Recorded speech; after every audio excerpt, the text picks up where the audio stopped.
Hello my dear students, एक बार फिर से आप सभी बच्चों का आपकी अपनी केमिस्ट्री क्लास में वेलकम करता हूँ। बच्चों, आज हम क्लास 11th में केमिकल प्रॉपर्टीज़ ऑफ वाटर की बात करेंगे। लास्ट क्लास में हमने फिजिकल प्रॉपर्टीज़ ऑफ वाटर के बारे में पढ़ा था, तो यहाँ हम वाटर की कुछ केमिकल प्रॉपर्टीज़ की बात करेंगे। तो हम लेते हैं first chemical properties of water. It is amphoteric in nature.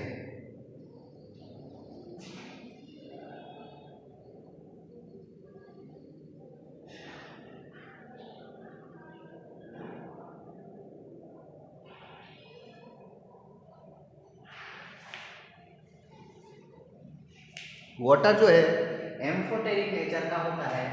क्या होती है ये एम्फोटेरिक नेचर? तो a substance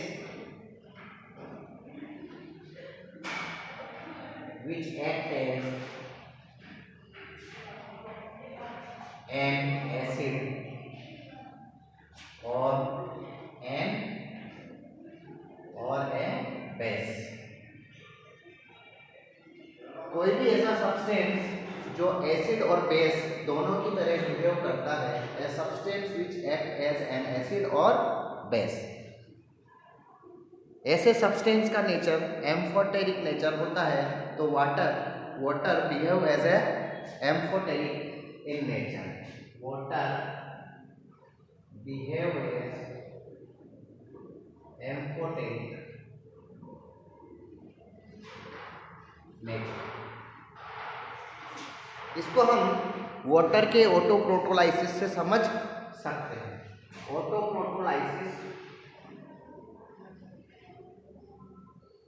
ऑफ वाटर।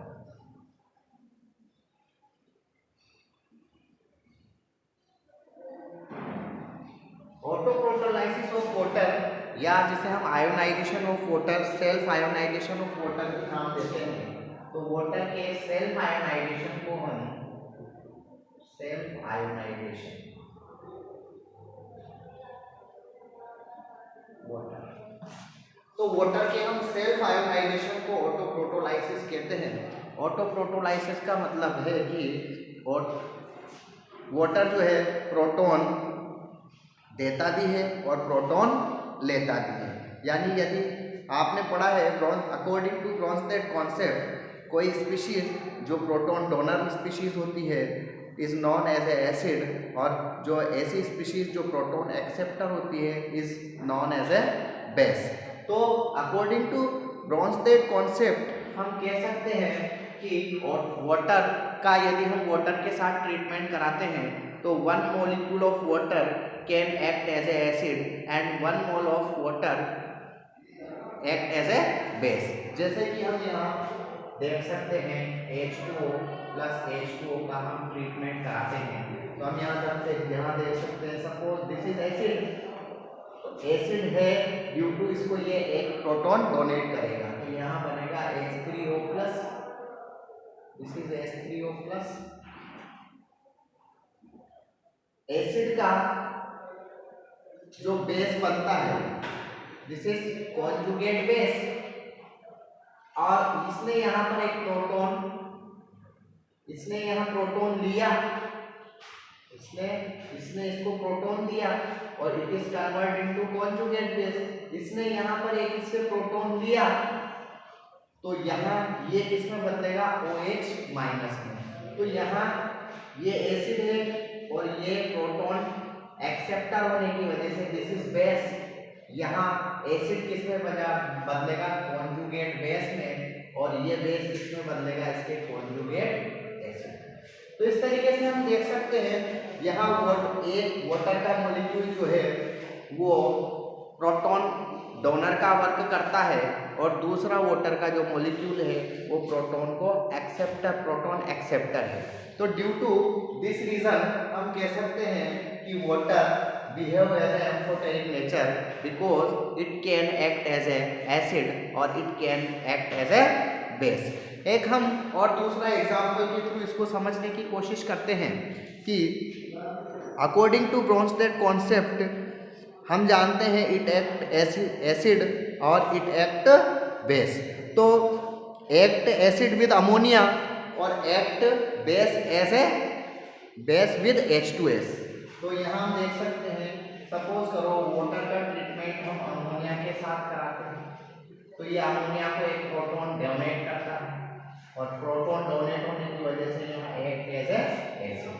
इसी तरीके से हम जब देखते हैं H2O का ट्रीटमेंट जब हम H2S के साथ कराते हैं, तो यहाँ ये H2S से एक प्रोटॉन लेता है और लेने की वजह से H3 हाइड्रोनियम आयन का फॉर्मेशन करता है। तो यहाँ इसने एक प्रोटॉन एक्सेप्ट किया due to this is base. तो हम यहाँ देख सकते हैं अकॉर्डिंग टू ब्रोंस्टेड कॉन्सेप्ट, यहाँ अमोनिया जब वाटर की अमोनिया के साथ ट्रीटमेंट कराते हैं तो ये अमोनिया को एक प्रोटॉन डोनेट करता है due to water is a behave as a acid और यहाँ NH को OH माइनस आयन बनता है। यहाँ हम देख सकते हैं ये H2S से एक प्रोटॉन एक्सेप्ट करता है due to in this equation water act as a base. तो यहाँ हम देख सकते हैं इसने इससे वाटर H लिया है HS माइनस वन। तो इस तरीके से हम समझ सकते हैं कि वाटर नेचर के अंदर एक्ट एज ए एसिड और act as a base, both work due to this reason water is a amphoteric in nature. Now हम इसका सेकेंड केमिकल प्रॉपर्टीज की बात करते हैं।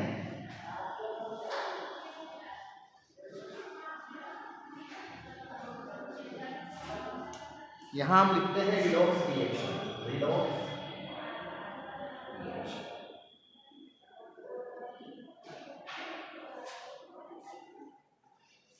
water can be easily reduced to H2 by highly electropositive metals and water is oxidized to O2 during photosynthesis। तो कुछ reaction ऐसी हैं जहां वाटर जो है वो हाइड्रोजन को इवॉल्व करता है, यानी हाइड्रोजन को रिड्यूस करता है। जब हाइड्रोजन को रिड्यूस करता है तो वाटर के अंदर से हाइड्रोजन का निकलना क्या कहलाएगा? Reduction process. और यदि वाटर ऑक्सीजन के साथ ऑक्सीजन को अपने में ऐड करता है, ऑक्सीडाइज होता है, तो इस प्रोसेस को हम क्या बोलेंगे? Oxidation process. तो हम कह सकते हैं वाटर जो है रिडॉक्स रिएक्शन, यानी वाटर जो है रिडक्शन भी शो करता है और वाटर जो है कुछ रिएक्शन के अंदर ऑक्सीडेशन भी शो करता है। इसको जैसे कि हम एक एग्जांपल से, तो water can be easily reduce to hydrogen by highly electropositive metal. तो हम कह सकते हैं वाटर कैन बी रिड्यूस और कैन बी ऑक्सीडाइज, यानी रिड्यूस भी होता है और ऑक्सीडाइज भी होता है ड्यू टू वाटर जो है रिडॉक्स रिएक्शन के अंदर पार्टिसिपेट कर सकता है। तो यहाँ हम एक रिएक्शन लेते हैं, जैसे कि सपोज करो मैं water, this is water liquid, जब हम इसका किसी एक्टिव मेटल के साथ ट्रीटमेंट कराते हैं तो यहाँ वाटर एक्टिव मेटल के साथ जब इसका ट्रीटमेंट कराते हैं तो NaOH प्लस हाइड्रोजन बना है। हम यहाँ देख सकते हैं यहाँ से यहाँ, यानी वाटर का जो चेंज हुआ हाइड्रोजन के अंदर जो चेंज हुआ, यहाँ पर क्या हुआ है? रिडक्शन। रिडक्शन आप देख सकते हैं ऑक्सीजन का एलिमिनेशन किया हुआ है, तो elimination of oxygen is equal to reduction. इसी तरीके से हम एक रिएक्शन देख सकते हैं जिसके अंदर वाटर जो है वो ऑक्सीडाइज होता है, जैसे कि हम यहाँ फोटोसिंथेसिस ले लेते हैं, रिएक्शन ऑफ फोटोसिंथेसिस। यहाँ लिख सकते हैं reaction with active metal, reaction with active metal. Reaction of photosynthesis यदि हम देखें तो कार्बन डाइऑक्साइड जो है वाटर के साथ जब ट्रीटमेंट करती है, कार्बन डाइऑक्साइड और वाटर जब आपस में रिएक्ट करती है इन फोटोसिंथेसिस, तो हमें पता है C6H12 और 6 का फॉर्मेशन होता है और साथ में जो है वो ऑक्सीजन गैस इवॉल्व होती है। रिएक्शन को हम बैलेंस कर लेते हैं, 6 कार्बन एंड यहाँ हाइड्रोजन 12 को 14 और यहाँ कितना लगा दो 12, तो यहाँ लगा देता हूँ 6। तो दिस इज फोटोसिंथेसिस रिएक्शन। यहाँ हम देख सकते हैं वाटर का ऑक्सीजन में चेंज, यानी हाइड्रोजन का निकलना, और ये प्रोसेस क्या कहलाएगा बेटा? ऑक्सीडेशन।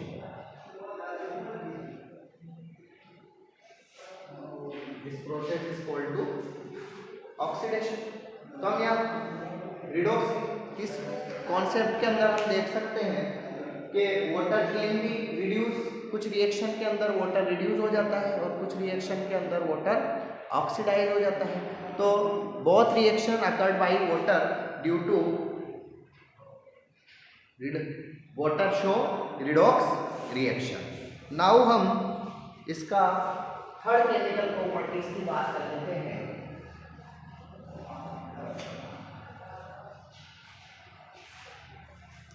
हाइड्रोलाइसिस रिएक्शन, वाटर की hydrolysis reaction.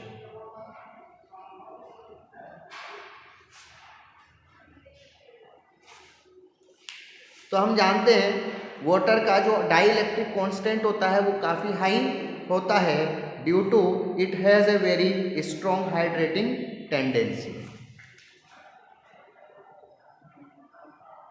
Water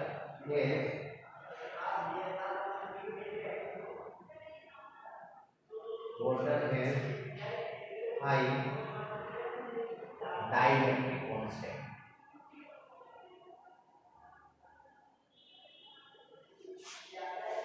Water has high dielectric constant. It has a very strong hydrating agent. Due to this reason,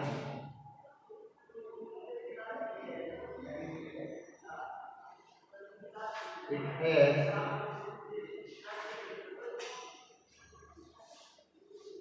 strong hydrating tendency. Strong hydrating tendency. Strong hydrating tendency means हम कह सकते हैं ये ionic compounds और covalent compounds के साथ जब water का ट्रीटमेंट कराता है तो ये दोनों के साथ ही जो है इजीली हाइड्रेट हो जाता है, यानी आसानी से उनके साथ डिसॉल्व कर जाता है due to high dielectric constant of water. हम जानते हैं जैसे कि सपोज करो NaCl के साथ यदि हम वाटर को डिसॉल्व करते हैं, तो जब हम NaCl को वाटर के अंदर डिसॉल्व करते हैं तो वाटर के अंदर आसानी से NaCl क्या हो जाता है बच्चों? सोल्यूबल। इसी तरीके से हम कोई आयनिक कंपाउंड जैसे कोई कोवलेंट कंपाउंड ले लें, जैसे P4O10, इसको हम वाटर के अंदर डाल दें तो यहाँ H3PO4 सॉल्यूशन बन जाता है। 6H2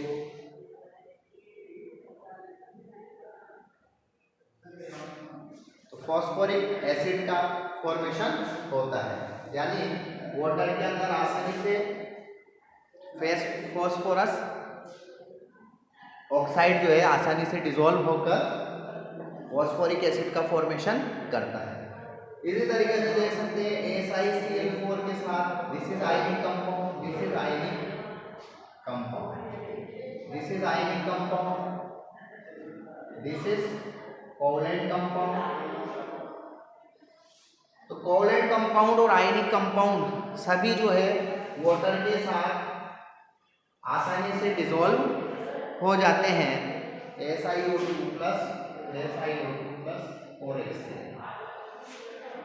ये सभी जो है चाहे आयनिक कंपाउंड हो चाहे कोवलेंट कंपाउंड हो, वो सभी आसानी से वाटर के साथ जो है डिसॉल्व हो जाते हैं due to high dielectric constant of water, क्योंकि वाटर के अंदर हाई डाइलेक्ट्रिक कांस्टेंट पाया जाता है।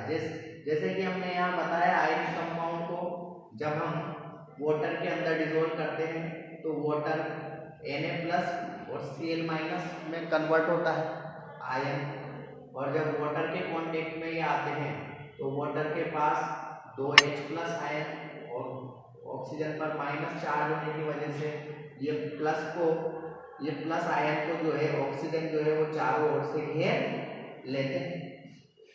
इस तरीके से हम देख सकते हैं।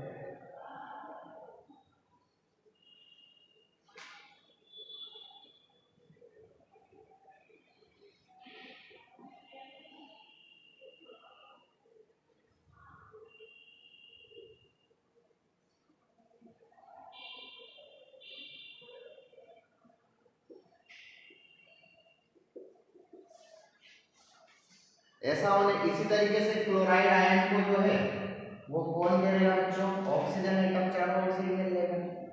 क्लोराइड आयन को H+ आयन जो है वो अपनी ओर अट्रैक्ट करेंगे। तो यहाँ तो हम इस तरीके से बना लेते हैं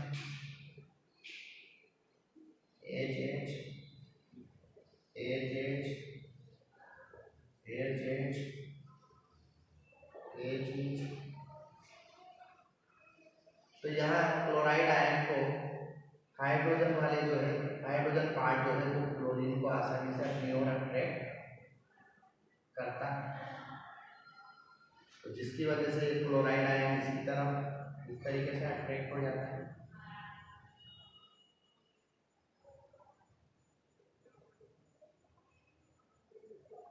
यहाँ plus plus plus plus plus.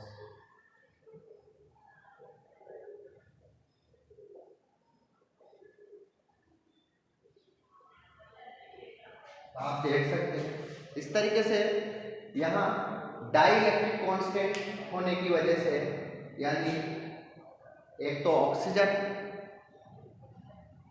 जो है पॉजिटिव आयन को अपनी ओर अट्रैक्ट करेगा, दूसरा वाटर का जो हाइड्रोजन है वो नेगेटिव आयन को अपनी ओर क्या करेगा, अट्रैक्ट करेगा। ड्यू टू इस तरीके के फोर्स ऑफ अट्रैक्शन की वजह से वाटर के अंदर एक डाइइलेक्ट्रिक कांस्टेंट पाया जाता है जिसका वैल्यू काफ़ी हाई होता है, और इस हाई वैल्यू के साथ जब ये आयंस को अपनी ओर अट्रैक्ट करता है तो इसकी वजह से ये कोई भी कंपाउंड जो है, चाहे वो आयनिक कंपाउंड हो चाहे वो कोवलेंट कंपाउंड हो, वो इजीली वाटर के साथ जो है वो सोल्यूबल हो जाता है। इट मीन्स हम कह सकते हैं वो आसानी से वाटर के साथ हाइड्रेट हो जाता है। तो आई होप आपको ये कॉन्सेप्ट समझ आ गया होगा। हम नेक्स्ट इसकी प्रॉपर्टी देखते हैं, हाइड्रेट फॉर्मेशन।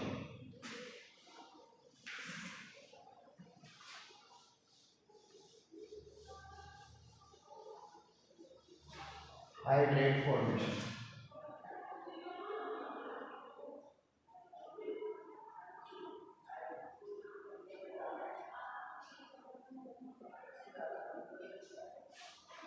कई बार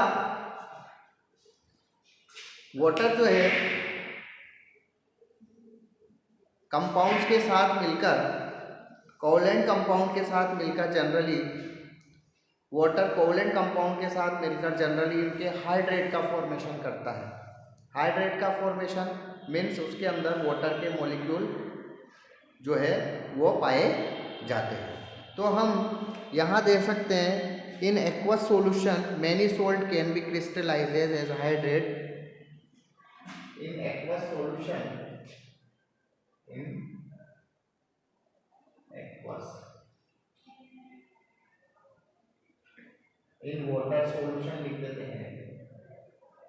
इन water solution many salts are hydrated with water।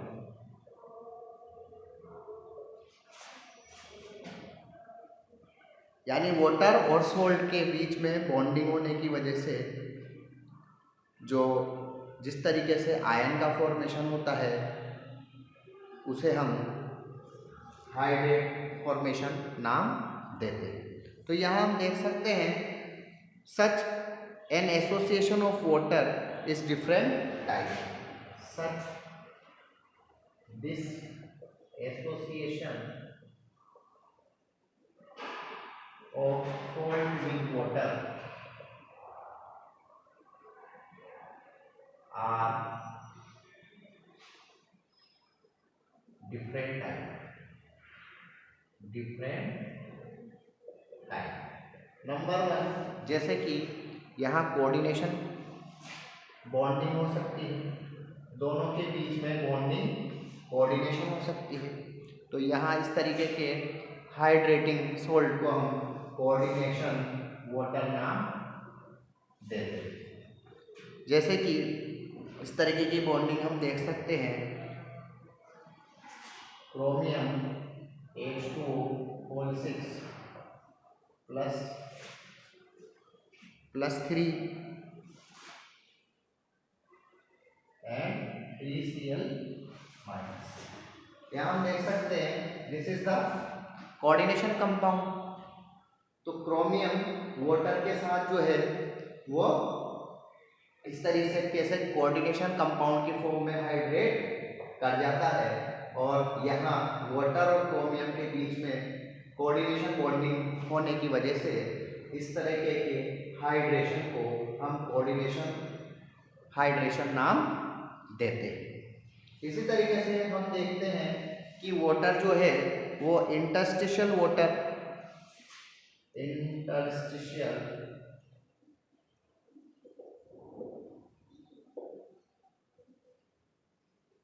Hydrate, यानी वाटर जो है इंटरस्टिशियल हाइड्रेट के अंदर हम देख सकते हैं, जैसे कि इसका एग्जांपल है BaCl2.6H2। यहाँ बेरिलियम जो है, बेरियम जो मेटल है, इसका इस आयन का साइज काफ़ी छोटा होने की वजह से ये वाटर की इंटरस्टिशियल साइड के अंदर जो है जाकर स्टोर हो जाता है। ड्यू टू इस तरीके के हाइड्रेशन को हम इंटरस्टिशियल हाइड्रेशन नाम देते हैं, और यहाँ हम लिखेंगे हाइड्रेट। हर टाइप का हम यहाँ देख सकते हैं hydrogen bonded hydration, hydrogen bonded hydration, hydration,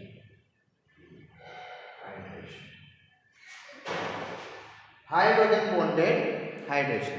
कई बार इसका हम एग्जाम्पल लिख सकते हैं, जैसे कि कॉपर सल्फेट .5H2। कई बार क्या होता है कि